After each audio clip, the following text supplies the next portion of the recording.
Bank regulation আইনে একীভূত হওয়া দুর্বল ব্যাংকের পুরনো শেয়ারধারীদের আবারও মালিকানায় ফেরার বিধান যুক্ত করার উদ্যোগকে আত্মঘাতীমূলক বলে মন্তব্য করেছেন ট্রান্সপারেন্সি ইন্টারন্যাশনাল বাংলাদেশ টিআইবি।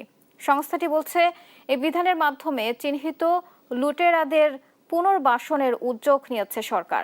সোমবার গণমাধ্যমে পাঠানো এক বিবৃতিতে এই দাবি করেছে টিআইবি।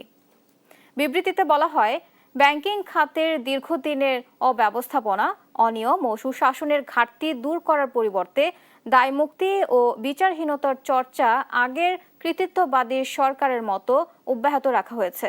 অন্তর্বর্তী সরকারের জারি করা ব্যাংক রেগুলেশন অধ্যাদেশ 2025-এ ব্যাংকের বিপর্যয়ের জন্য দায়ী ব্যক্তি বা গোষ্ঠী সব অর্থ ফেরত দিলেও মালিকানায় ফিরে আসার সুযোগ থাকবে না বিধান ছিল।